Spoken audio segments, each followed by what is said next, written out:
नमस्कार शेतकरी मित्रांनो, मी ज्योती देशमुख तुमच्या सगळ्यांचं माझ्या पहिल्या ब्लॉगमध्ये मनापासून स्वागत करते. तर आत्ता वाजतायत सकाळचे 6:45 आणि आमच्या चालू आहेत धारा काढायच्या. तर तसं तर 7 वाजता आमचं सगळं काम होतं आणि ही आहे आमचं मांजर. सकाळी धारा चालू झाल्या की दूध प्यायला येते म्हणजे येतेच. बऱ्याच लोकांच्या कमेंट्स आल्या होत्या की ताई तुमचं सकाळचं कामाचं नियोजन कसं असतं ते एकदा सांगा.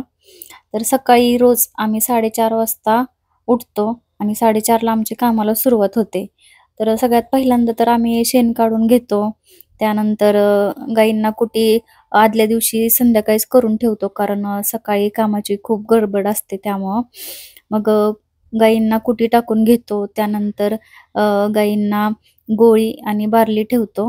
गोळी आणि बार्ली ठेवून झाल्यानंतर आम्ही गोठा आणि गाई स्वच्छ धुवून घेतो. अ, गाई आणि गोठा स्वच्छ असेल तर काम करायला पण जरा चांगलं वाटतं गोठ्यात. गोठ्यामध्ये स्वच्छता असेल तर मच्छर, माशा वगैरे जास्त होत नाही. त्यामुळे गायींना पण जास्त त्रास होत नाही आणि आपल्याला पण गोठ्यात जास्त त्रास होत नाही.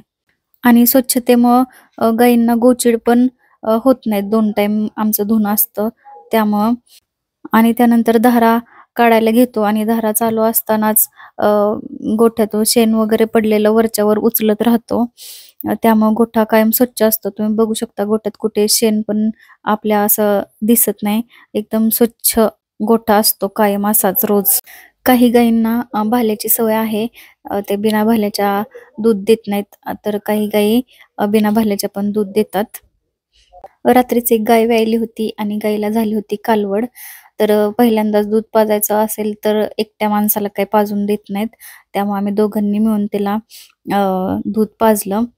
आमच्या दोघांना कामाचा आता जास्त लोड व्हायला लागल्यामुळे आम्ही आता कालवडी काही सांभाळत नाही. तर ही जी झाली कालवड तिला उद्या एक आमच्या जवळचेच आहेत शेतकरी, त्यांना आम्ही फ्रीमध्ये दिलेलं आहे. तर ते तिला उद्या घेऊन जाणार आहेत. धारा झाल्यानंतर मशीन जरा खराबच झालेली दिसत होती, म्हणून ती एस-टी-पीने स्वच्छ धुवून घेतली. कारण घरी पण आम्ही हेच दूध पितो, त्यामुळं स्वच्छतेची काळजी आम्ही नेहमीच घेत असतो. मग ती गोठ्यात असो किंवा मशीनची असो किंवा इतर कुठली पण असो. धार काढायची मशीन जर स्वच्छ असेल तर दुधाची गुणवत्ता पण वाढते आणि आठवड्यातून कमीत कमी एकदा तरी आम्ही मशीन स्वच्छ धुवून घेतोच. मशीन स्वच्छ धुवून झाल्यानंतर एस-टी-पी चालू होताच तर म्हटलं की आणखी एकदा गोठा धुवून घ्यावा, कारण धारा झाल्यानंतर परत जरा खराब झाला होता. एस-टी-पीने गाई आणि गोठा स्वच्छ निघतो.